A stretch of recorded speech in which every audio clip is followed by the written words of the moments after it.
Hi, I'm Christine Cushing, and welcome to another helping of my favorite foods. Today, I'm inviting you over for one of the most popular dishes on the brunch menu. It starts with meaty back bacon.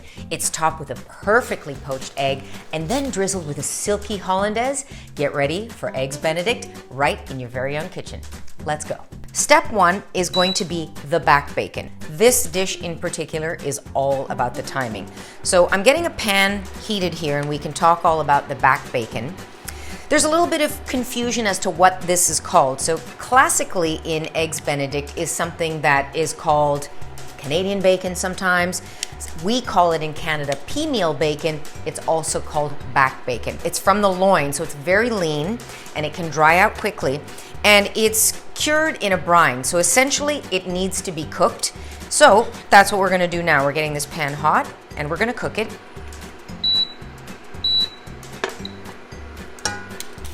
In the kitchen with the timing, it's all about what's the thing that can hold the most. For me, I like to cook the bacon first because I can hold that in the oven. I undercook it slightly because it's not like belly where it's super fatty. Just about 2 minutes aside, then I'm going to transfer it. My oven is preheated at 325 and that's my warming area. So what I'm going to do here is just transfer it to a baking sheet. I got some beautiful color on here, but it's still a little bit soft in the center.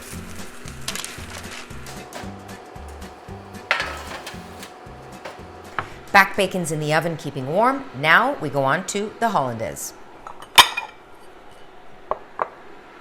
I got a bain-marie or just a water bath going here. For the full step-by-step, everything you ever wanted to know about Hollandaise, you want to click on my video. I have a separate video. We're just going to make it quickly here, but you can check out all the details.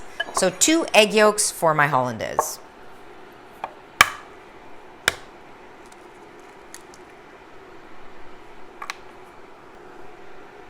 So I'm going to hit it with a little lemon juice.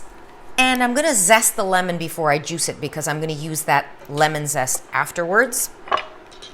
Who's a lemon freak? I am.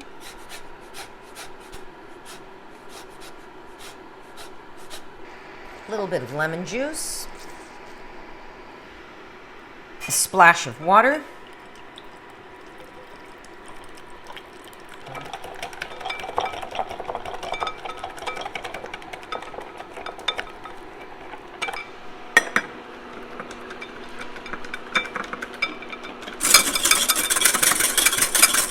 So why am I making it over the bain-marie and not, let's say, in what a lot of people consider an easier method, in the blender? If you're making it in the blender, and that's totally fine, but you've got to be aware and concerned that you're not actually cooking your egg yolks. Here, I'm cooking the egg yolks to a safe temperature. So if you make it in a blender, you want to make sure you have good quality eggs and you want to know where they come from. I wouldn't just go to any supermarket, buy some old eggs and make it in the blender because you're not cooking them. I need to tell you that. Okay, so my egg yolks at a good temperature. Now I'm going to get my melted butter, keeping it warm on the back burner there. And now I'm going to drizzle this in.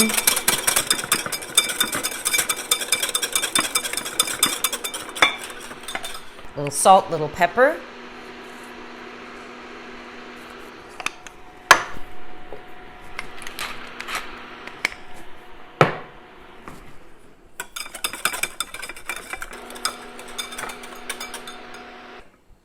Nice texture. I know it's going to thicken a bit, so I'm not going to overdo it.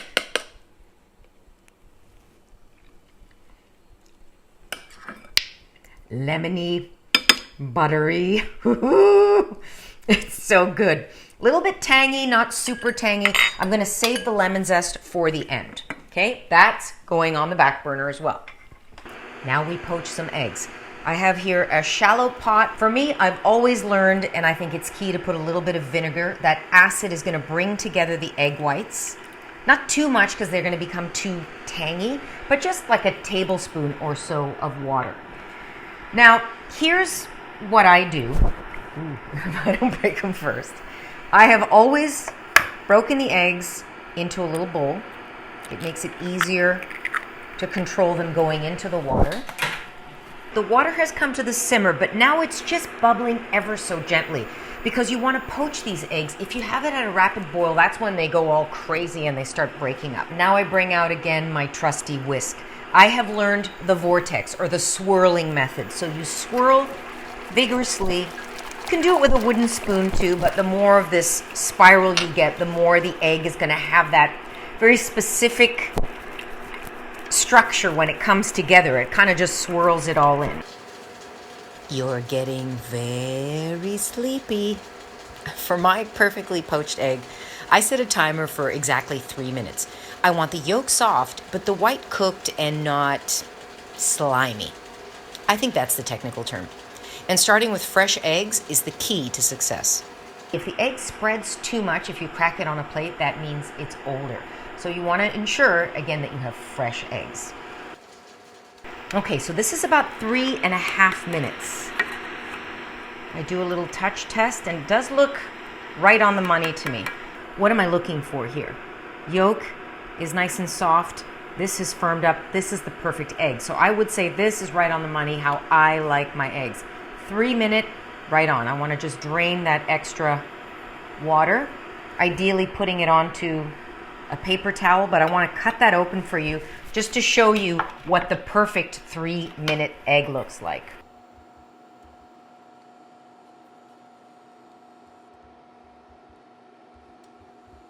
Okay, now it's time to put these babies together. We have the perfect poached egg. I just want to show you what my Hollandaise is doing now. It looks a little bit dry, so all I'm going to do is just add a little bit of water.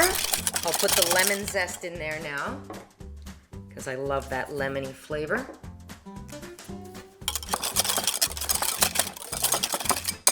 All right, who wants eggs Benedict? These guys here are looking beautiful. And I always like to put a little salad on it because really it is a brunchy sort of thing. I've got my English muffins. I like to toast them so that they stay crunchy. I actually made these myself, so they're a little bit smaller, but any kind of English muffin would be the classic. Look at this nice crispy back bacon. Are you kidding me? I like that it overflows a little bit from the actual muffin. I don't want too much bread. And now I place the eggs on top.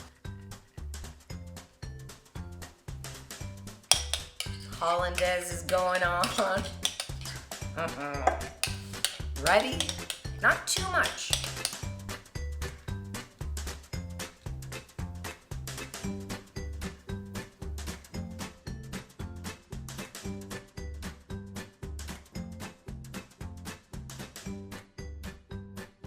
Eggs Benedict, look how great that looks.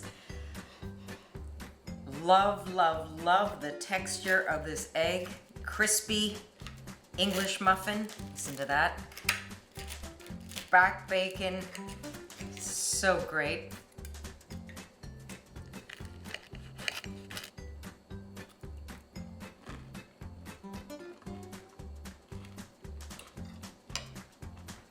This tastes like you just ordered it in a bistro. You just went out for brunch and this was served to you. So delicious. The egg is perfect, really nice lemony zing, and I love the back bacon. I made it a little bit extra crispy. So satisfying. I'm so happy with the work that I've done. Thank you for joining me on another helping, brunch this time, of my favorite foods. Please subscribe, like what you see, help me grow the channel, and thank you again for spending some time with me in my kitchen. See you later.